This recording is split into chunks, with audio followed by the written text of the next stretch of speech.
So guys, get this right. After hundreds of years, the Cherokee Nation recently ruled and acknowledged past exclusion of freedmen families, descendants of people once enslaved by the tribe, promised citizenship in the 1866 treaty, then later cut out and reclassified as black. Now, generations later, they're saying, guys, sorry, we were wrong. You do belong. And it's not just Cherokee. In July 2025, the Muskogee Creek Nation Supreme Court also ruled that freedmen descendants are entitled to citizenship under the 1866 treaty. So the question is, who decides this today and why now? Let me be clear from early, right? It is not my fight to say who is or isn't indigenous to America or Africa. That is not the argument here, and I'm not questioning anyone's roots. What I am questioning is timing.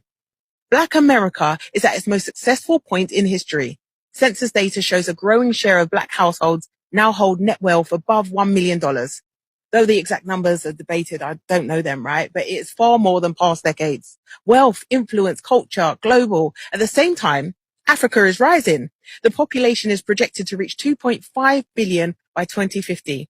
And the continent holds around 30% of the world's critical minerals, with governments negotiating harder than ever with the West. For the first time in centuries, Africa has real leverage. So why is it only now that Black Americans are being publicly re-recognized as indigenous? Could it be that it's too risky for them to let them fully identify as diaspora with roots in Africa? Because if the wealth, the skills, and the brains of Black America start flowing back to Lagos, Accra, Nairobi, that's a power shift that maybe the West can't afford. Here's the lesson, right? Identity is also economics. Whoever controls the story controls the land, the resources, the wealth that follows. And this isn't about denying anyone's history. It's about questioning why this story gets spotlighted at this exact moment. One side may call it justice and another will call it erasure. But the real question is this, right? Is this about correcting history or about containing Black power? Because history shifts when power shifts. And we are living through that shift right now. Let's talk in the comment section.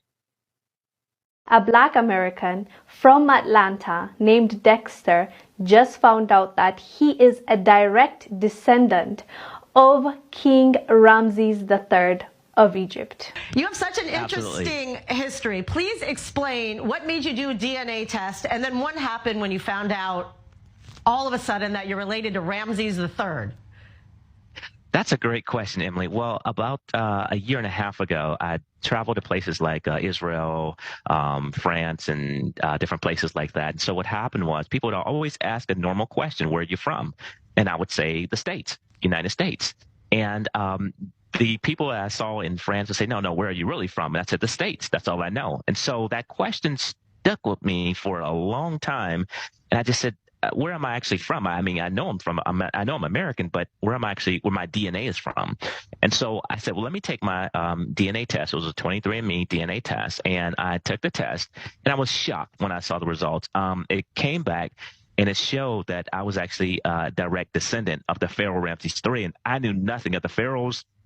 Didn't know much about Egypt, but everything you hear about, Bible stories and things like that. So for me, it was a huge shock, and that's how I found out about it. Wow. So obviously you took it deeper and deeper. You saw all of these synchronicities in looking at images of the pharaoh, how much you and even your brother look like them, and your own company has like an eye logo that looks like the Eye of Horus, unconnected to any of this.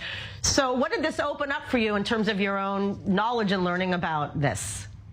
I remember I was actually laying in my bed on Christmas Day, 2021, and I was going through my 23andMe DNA test, and that's when I saw that I was connected to the Pharaoh Ramses III. And again, I knew nothing of this situation.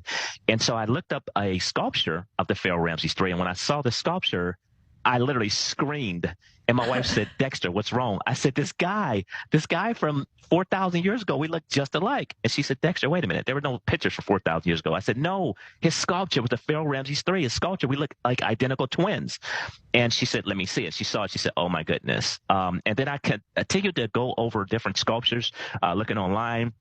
And I saw the sculpture that looked just like my brother. If you could show that on the screen, it'd be absolutely amazing. But it was, and I looked at the sculpture and I said, this looks just like my brother, Joe. And I called my brother, Joe, and I said, I'm going to send you something. And he said, where'd you get that from? It looks just like me. I said, that's a sculpture of the Pharaoh Ramses III. And he said, oh my God. I said, that's over 4,000 years old and looks identical, just like you. So We were blown away, completely blown away. Uh-oh.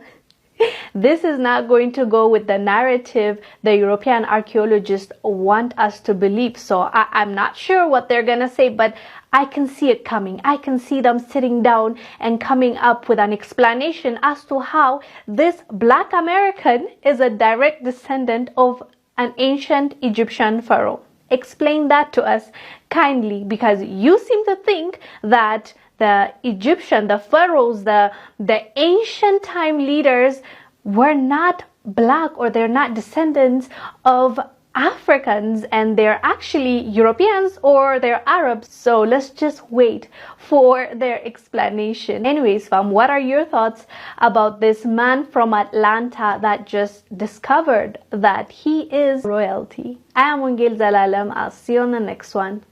Bye. What you've just watched point to the truth that can't be hidden for too long. It was hidden for a long time, but it is unfolding now.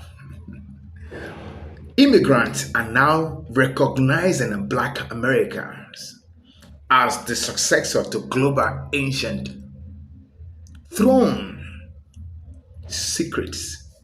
See, it can't be hidden anymore because facts are coming up every day. As I investigate why global immigrants now identify Black American as the rightful heirs to the ancient prophetic lineages once obscured by systemic erasure. This is what was done deliberately, but it can't be hidden forever. Welcome to my channel. Let's check more videos, and when I come back, I'll be telling you a lot of dimensions that I've discovered through research. And I want you to also do research. But before that, let's watch this video. Subscribe, like, and share if you love this great content. And of course, credit belongs to the original creator of every content used into this episode. I'll be right back.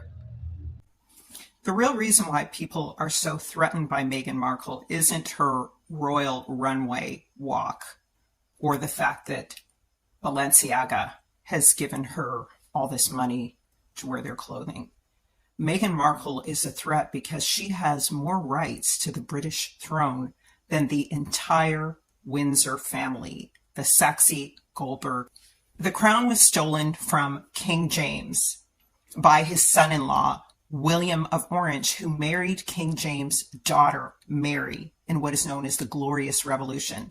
There was another Mary who was the mother of King James, who was also Black. Most of the original Britons were Black. And in the Glorious Revolution of 1688, William and Mary were invited to take the throne after James was perceived as an unpopular, tyrannical Catholic leader. Of course, probably most of this was a lie. But Mary, the two of them ruled together until Mary's death. And then William succeeded the throne. And this is how the throne was taken over by William of Orange and this false ruling family. And then it was passed on to other families. When we look at King James, we can see that he's clearly Black. Now, my family is related to the Black Irish and the Black Scots. And I say all the time, and you can go and watch my Stolen Identity series on my YouTube channel, that King James looks identical to my brother. His father, Lord Darnley, was Black, as you can see in this picture. And his mother was also Black, who was Mary, Queen of Scots. Now, it was King James who commissioned the King James Bible because what? His people were going into slavery. His family had also married into the French families, the Jacobites, who were trying to preserve the Protestant faith. The Protestant faith was actually the true Hebrew biblical faith, and they all moved over to North America to escape persecution. Stuart means Schwartz, which means Black. And we can see in this image that of James Francis Edward Stuart, Prince James III of England, that he was one of King James' sons. And so we can see that he is very dark with kinky hair. We can also see that the French, the Spanish, and the Medicis were all also Black. These people were a mixture of Black Edomites, Black Israelites, and the European bloodlines that were mixing in with them at the time.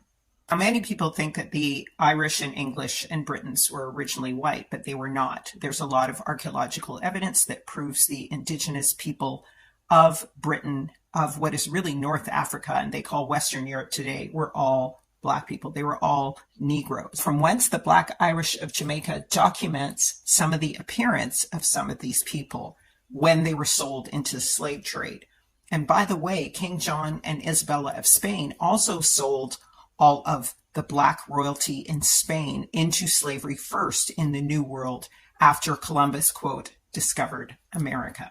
When we look at accounts of Blacks from books like Nature Knows No Color Line and others, these are the Blacks who were sold into slavery into the West Indies in the New World, and they're described as having names like McPherson, McDonald, Dickerson. In fact, it was until the 1600s that whites in Europe began to acquire last names. And ironically, they were the same last names as the people who were sold into slavery. So here's some of the descriptions. Robert Adam, laborer from the county of Stirling, black, brown, and smooth-faced. William Bell Weaver from Berwick, black, curled hair, strong, well-made. Dougal Campbell, servant from the county of Lochbar, brown complexion, made ruddy. Now, ruddy doesn't mean red-skinned. It's more like a brown-skinned horse or cow, okay? So it's a brick copper-colored skin. Douglas Campbell, servant from the county of Argyll, brown-skinned. Andrew Edwards, servant, county of Angus, black, well-made, strong, which is also the description of the McPhersons when they were sold to Jamaica, which is my family. According to Nature Knows No Color Line, in Africa, the Moors continued to be a leading power. They dominated the Mediterranean and the North Atlantic and plundered the coasts of Western Europe and the British Isles. They even conquered and ruled parts of Scotland. Eminent British archaeologist David McRitchie says, so late as the 10th century, 3 of these provinces were wholly Black, and the supreme ruler of them became for a time the paramount king of transmarine Scotland. We see one of the Black people, the Moors of the Romans. So even the Romans were Black. Like I said, the Medicis. We see in the Moors of the Romans the person of a King Alban of the 10th century. History knows him as Kenneth, sometimes as Doob, like dumb music, Kenneth Doob as Niger. We know as a historical fact that Niger El Doob has lived and reigned over certain Black divisions of our island, and probably white divisions also, that a race known as the Sons of the Blacks succeeded him in history. Wealth traditions say and tell of these Black people, and the legends and histories of the Scottish Highlands are both witnesses to the existence of a purely Black race.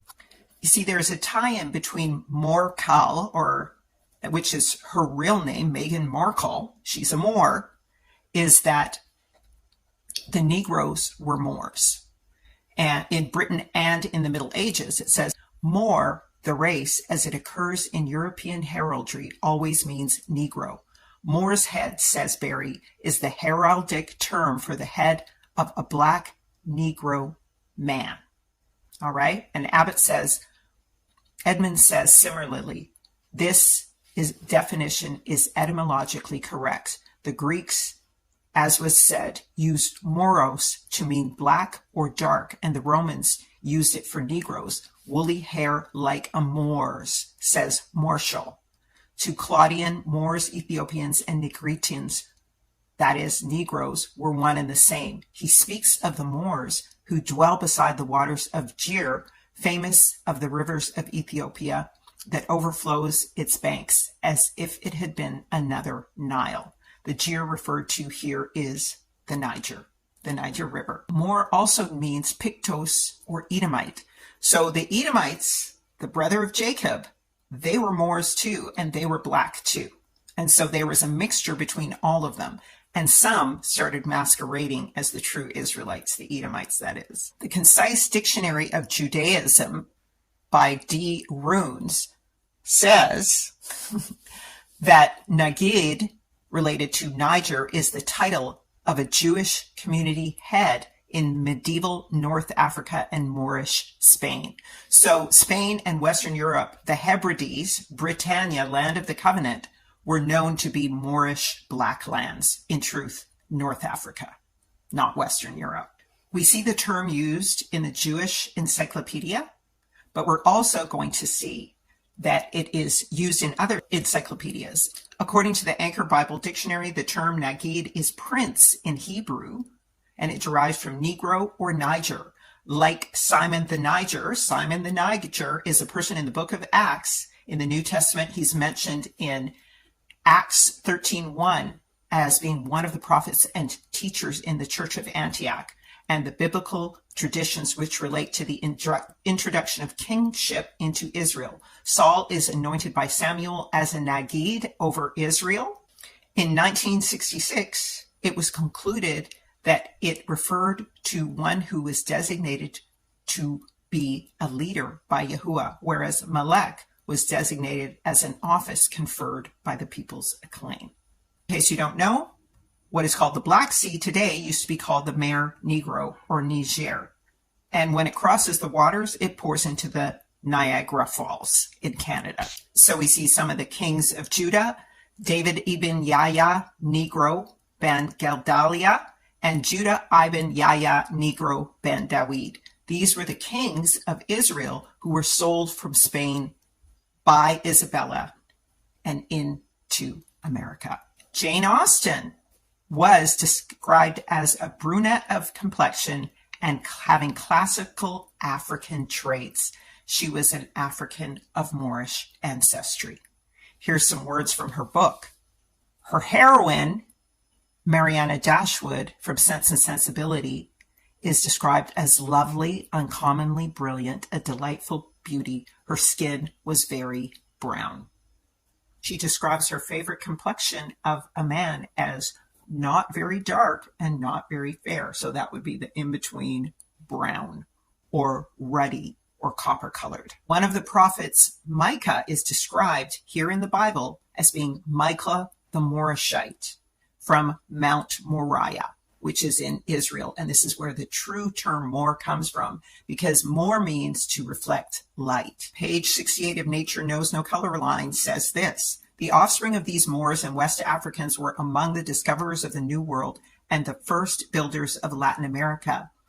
In that century, the Portuguese acquired African possessions. They already had much colored blood in their veins. At first, the colored blood had come to Portugal in dribbles, and later it actually became a flood. Some of the whites and many of the Iberian, Gothic, Arabian, Negro offspring were dark-eyed girls of Cadiz, their raven hair adorned with a single rose, of whom Byron wrote so ecclesiastically in Childe Harold's Pilgrimage, undoubtedly owed much of their beauty to their mixture with African blood. Their compeers may be found in Latin America today. The dark skin softened the glare of the white to produce a complexion of matchless beauty. And so it says the most recent importation of Negroes into Spain are those in the army of General Franco. One of his prize cavalry battalions is made up of coal-black Moors. And they find mates among the Spanish women, precisely as did the Moors of Tariq in 711. And remember, these Moors are Israelites. They're black. And then they began to mix with the Europeans. And when they were mixing with the white Europeans who had come into those lands, this is where you get this look that I have and the same look that Meghan Markle has. And this is why Meghan Markle is such a threat, because she has more rights to that throne than her own husband. And that's why she's walking around like she's a queen, because she is one. It's Moorish heraldry. It's just Moorish heraldry from ancient past. I don't agree with Meghan Markle working for Balenciaga, given the child exploitation controversy surrounding Kim Kardashian. However, it is very likely that once Africa rises, she will be in position for success.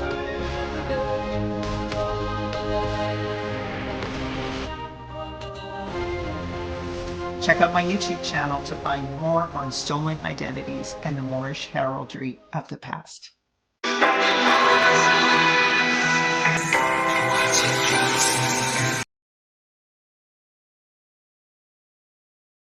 Shocking DNA discovery. This black man's DNA proves that 99.99% black genes are so unique. They told us black people came to America in chains, that we were stolen from Africa, stripped of everything and dumped into a new world we didn't belong to. But what if I told you that's the biggest lie ever told? Because one black man's DNA just destroyed that narrative. His name was Albert Perry. And when scientists tested his Y chromosome, they found something terrifying. It was older than every known human being on Earth. Not just African, not just American, not even Neanderthal. His DNA didn't just connect him to the first man. It proved black men were here in America before native tribes, before Columbus, before anyone. And the moment they realized this, they went silent. Because if black men were the first humans, and the first Americans, then everything you were taught about history, race, and power is a lie. History isn't written by the truthful. It's written by the powerful. And for centuries, the truth about black people in America, who we were before slavery, before colonization, before the whip and the auction block, was systematically erased. From the moment the first ships docked, white colonizers didn't just steal bodies. They stole stories, cultures, tongues, bloodlines, and they replaced them with a single narrative. You came from nothing. You were brought here like cargo. You have no past, no land, no legacy. But that narrative was never meant to be true. It was meant to control. Because if black people in America ever knew who we really were, if we ever realized we didn't just arrive here in chains, but that we were already here, thriving, ruling, building, the world would never look at us the same again. That's why early scientists avoided studying African American DNA in depth. They studied European lineages, Asian migrations, even Siberian ancestry. But they stayed away from the one group whose blood carried the real story, the one they couldn't afford to explain, African Americans. Because deep down they knew, if they cracked open our chromosomes, they'd find a story that didn't begin on a plantation. They'd find kingdoms, migrations, ancient power. And in 2013, when a team of stunned geneticists ran a test on the DNA of a quiet, ordinary man from South Carolina, they accidentally opened that buried door. And what they saw on the other side? It changed everything. Albert Perry wasn't a scientist. He wasn't a historian. He didn't publish papers, lecture at universities, or make headlines in his lifetime. In fact, Albert Perry lived a quiet life in South Carolina, just one of millions of African Americans whose family history had been shattered by slavery, lost to the records, and swallowed by time. But what Albert didn't know, what no one knew, was that he was carrying a secret in his blood, a code older than civilization itself. After his death, one of his relatives submitted his DNA to a commercial ancestry company. It was supposed to be routine, just another family tree search like so many others. But what scientists discovered in Albert Perry's Y chromosome, the strand of DNA passed down directly from father to son, left them speechless. It didn't match any known lineage in modern humans, not European, not Asian, not even African lineages previously recorded. In fact, it didn't match anything. Albert Perry's Y chromosome was so ancient, so genetically distinct, that it predated the oldest known Y chromosome ever found in a human being. We're not talking hundreds of years, or thousands. We're talking over 338,000 years old. Let that sink in. This man's paternal lineage was walking the earth before the first modern humans even appeared in East Africa, before the migration out of Africa, before Homo sapiens were fully formed. This meant only one thing. Albert Perry's Y chromosome came from a lineage that branched off long before anyone ever thought possible. A lineage that may have never left Africa, or worse, one that left Africa and came to America first. It shattered the timeline. It broke the tree of human ancestry. And suddenly, the idea that African Americans were just descendants of enslaved Africans collapsed. Because if Albert Perry's Y chromosome wasn't just African, but older than humanity itself, then the African-American story isn't just about bondage, it's about origin. Albert Perry became the glitch in the matrix of Western science, the walking proof that the story of man didn't start in caves in Europe. It started in blackness. It started in us, and the world hasn't been the same since. The Y chromosome is a special kind of story. It's passed down, unchanged, from father to son for generations, like a genetic scroll etched in blood that never forgets. And Albert Perry's scroll told a story no one was ready to hear. When researchers at a commercial DNA lab ran his sample, alarms went off. His Y chromosome didn't align with anything in their global databases. It didn't match known African haplogroups. It didn't align with the widely accepted migration out of Africa. It didn't even show signs of the common mutations found in ancient human DNA. It was alien. It turned out that Albert Perry carried a Y chromosomal lineage that was over 338,000 years old. That's older than the oldest anatomically modern human fossils ever found. Think about that. His DNA is so ancient, it predates Homo sapiens. It predates Neanderthals. It predates everything we've been taught in biology class. According to mainstream science, the Y chromosome of modern humans should trace back to a common ancestor who lived around 200,000 years ago, often called Y chromosomal Adam. But Perry's DNA shattered that narrative, because his Y chromosome wasn't a branch from the tree of modern humans. It was a separate tree entirely, a tree so old it suggested that the human story was either far older than we thought, or that another previously unknown lineage had existed right alongside us, a forgotten branch of the human family. Now here's where it gets even more explosive. When scientists compared Perry's Y DNA markers with other ancient samples, some found in isolated tribes of Africa, some from early human remains in the Americas, they found fragments of similarity. In certain Native American burial sites, especially in parts of South Carolina, Georgia, and Mexico, researchers have found ancient remains with genetic signatures that mirror rare African lineages. Could it be a coincidence?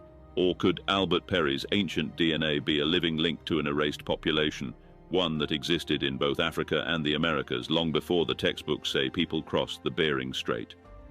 That's when the whispers started. If Perry's chromosome predated the so-called first Americans, and if his DNA resembled markers found in ancient American bones, then someone had to ask, were black people the first Americans too? Not migrants, not slaves, but originators. And that single possibility was enough to shake the foundation of anthropology, archaeology, and everything we thought we knew about the peopling of the Americas. So what did they do? They buried it in obscure journals. They called it an anomaly. They labeled it an outlier. But it's not an outlier when it happens again, and again, and again. Albert Perry wasn't the glitch. He was the key. Albert Perry's Y chromosome didn't just whisper from the past, it screamed. Because when you line up his ancient paternal DNA with historical records, oral traditions, and archaeological findings across the Americas, a haunting truth begins to take shape. Black people weren't just in America before Columbus.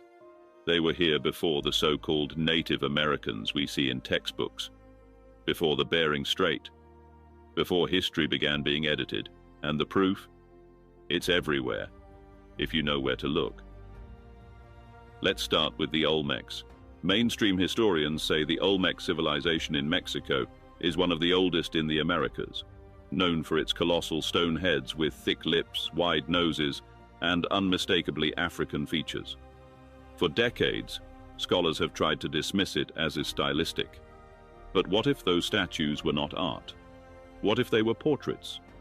Portraits of the black indigenous rulers. Hey fam, I'm coming to you. I didn't forget about you. I know that I have to give you the list of famous black socialists in American history, and I'm going to do that, okay? I'm trying to figure out a way to present it to you. But I want to speak to you about something else today. Has anybody noticed how nice a lot of immigrants are now? to African American people when we come into businesses that weren't before? Now, my very first video that I did regarding all of this was months ago, and I was telling people, my family and friends and people in my community, Trump is going to challenge birthright citizenship. I knew it was coming, so I made a video about it. But sometimes when Black Americans, African Americans, however you identify, Moors, whatever, Hebrews, whatever, people have a tendency not to pay attention to your word because of their own ingrained racism, okay, especially immigrants. But now that this white man, the little orange man, your president, then got up and told you that the 14th Amendment has nothing to do with you, that was for slaves and their babies, people are starting to get an understanding of who Black Americans really are, okay? So I want to move on to something. In my very first video, I said something about being a part of the American Storybook. There are only 6 groups that are part of the American Storybook: Black Americans, Native Americans, Irish, Scottish, Germans, of which Trump is German, and the Chinese. That is the American Storybook. Period. I'm going to give you an example of that. When George Floyd was murdered, okay, by the police, the world showed up. The world. France, Russia, Spain, all down in South America. They were protesting in Brazil, all around Peru, everywhere they were protesting. In Japan, they were protesting. Africa, places you never heard of. Okay, like Putin said, he woke up in the morning and there was a protest in Russia about George Floyd. That's when you know you're a part of the American Storybook. Now, a lot of South Americans, Cubans, Africans that are here, Asians, Indians that are here, they're being deported. And their own countrymen back home are not even protesting their deportation. Those same people, their same countrymen, when George Floyd died, it was murdered, I mean, there were protests in those countries. Those countries are not even protesting for them. And they were protesting for George Floyd.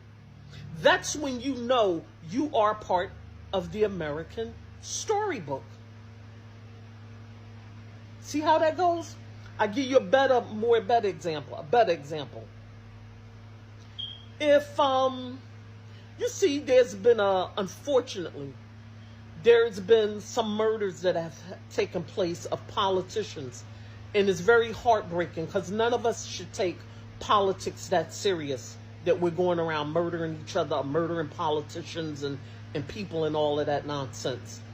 Okay? And in the world that happens, assassinations, so forth and so on, they come and they go. Imagine what would happen in the world if Trump, whether you like him or not, or Obama, whether you like him or not, got assassinated. The world would shut down. The world would shut down. Do you understand that? The world would shut down. If Trump or Obama got assassinated, that's when you know you're a part of the American Storybook. When people in the world show up for you. People in the world are not showing up for these people that are being deported. Half of America is not showing up for these people that are being deported. When George Floyd passed away, the world was at the footsteps of America. The world. It was like something I had never seen before. That's when you know you are a part of the American Storybook. So now that Trump, whether you want to call him a racist or whatever you may want to call him, now that he got your mind right, everybody's singing a different tune. Because when we try to tell people, when we try to speak to you about American history, because of who we are and the color of who we are, we don't know what we're talking about. We don't know what we're talking about. But now that that white man then got on TV, and excuse the expression, got everybody fucking mind straight about who's who, not everybody listening. We are not immigrants to this country. We were kidnapped and brought to this country. They didn't go to Africa and get slaves. They went to Africa and got people and kidnapped them and brought them to this country and made them slaves. And when slavery was emancipated, which is not, slavery is still allowed in the penal system. That means if you go to jail, slavery is allowed. That's in the Constitution. We were brought here and forced into slavery. And we were not just brought here from America and forced into slavery. Some so-called black Americans, their lineage goes back to the Polynesian Islands because there was slavery there. Okay? We got Hawaii the same way we got this. We conquered them. There's only, they said, about 10,000 true Hawaiians really left. The Hawaiians that you see on TV where they looking like they from Korea and all of that and half white, they're Hawaiians because they were born there and naturalized there and they've been there a few generations. Those are not real Hawaiians. Those are not real Polynesian people. They brought in slaves from everywhere, black people from everywhere, including the ones that were already here before slavery. Don't you ever think that you know our history better than us. When we tell you things, you need to shut the fuck up and listen. Because the life you save may be your own. Because a lot of immigrants come here, they think they know every fucking thing. And that includes a lot of white people. That they never pick up a book. They think they know more than you about you. Okay, so everybody's having to find out the hard way who you are. We were God's first creation. We are mothers and fathers of this planet. Black women hold the essence of every single human being and group within them. That's who we are. We are the chosen ones. And no matter, and I'm so happy because there were a lot of brothers and sisters that wanted to get out and then help, and they tried to help by voting, and guess what? God said this time, nah, I'm not even going to let you help. I ain't going to let you save nobody from this.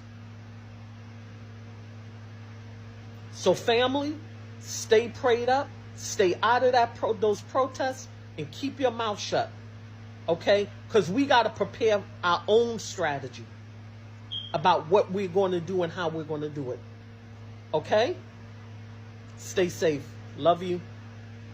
Yes, I said it, and I'm going to say it again. The only, and I mean only, true Americans in America are the so-called black Americans, who are the indigenous American Indians. Us. Everybody else is immigrants. Everybody else is immigrants. Prove me wrong.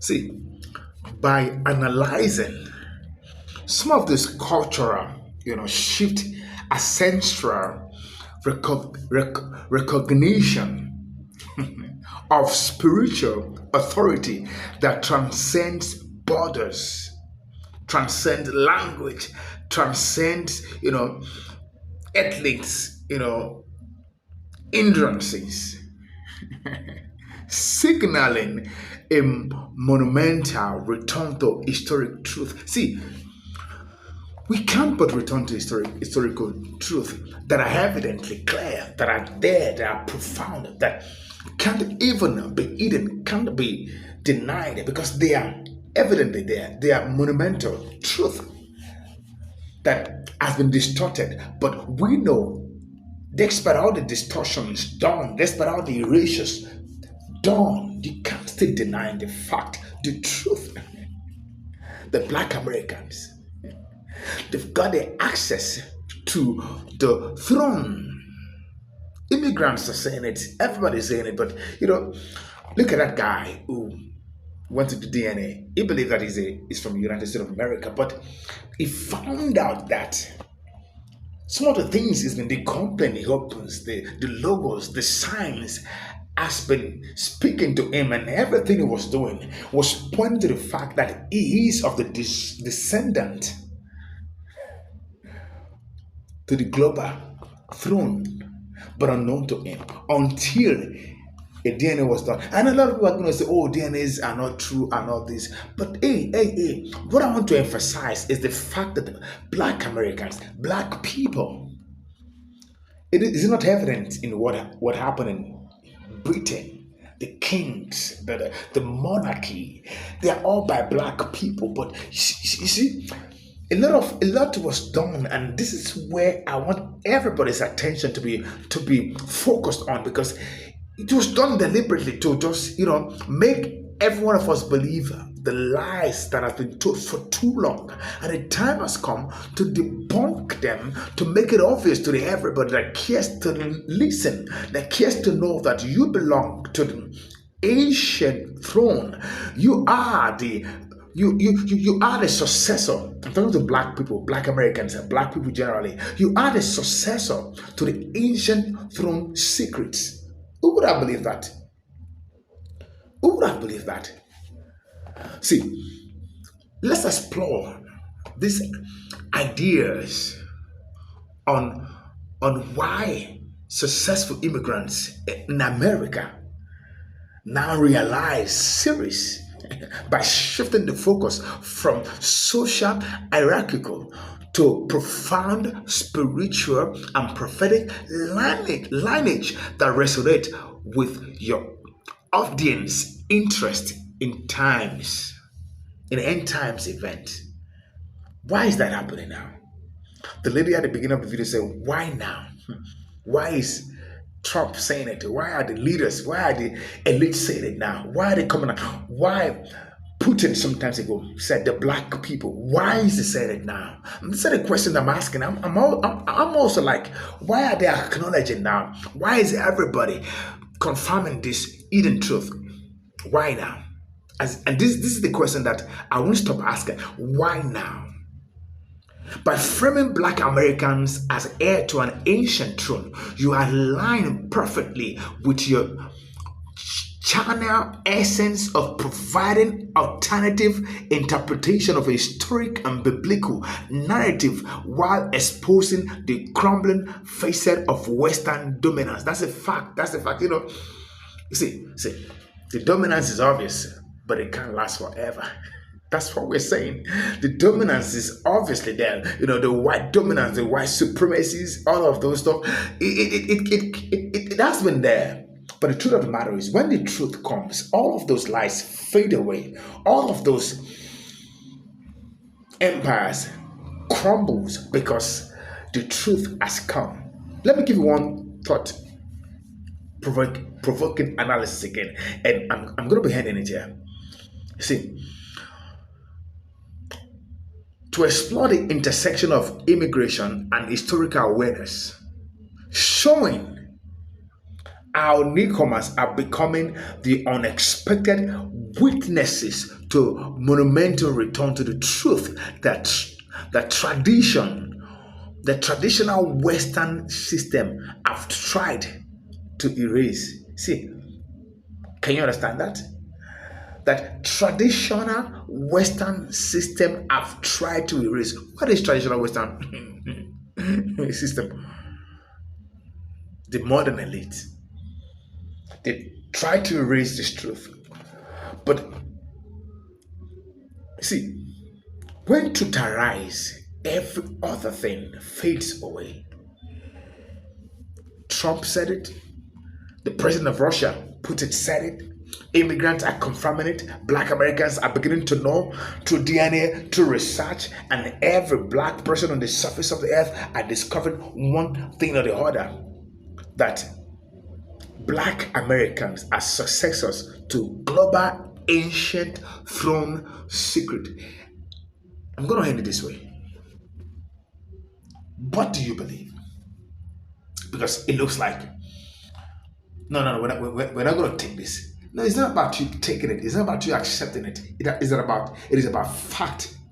It's about monumental truth, monumental signs that can't be denied anymore.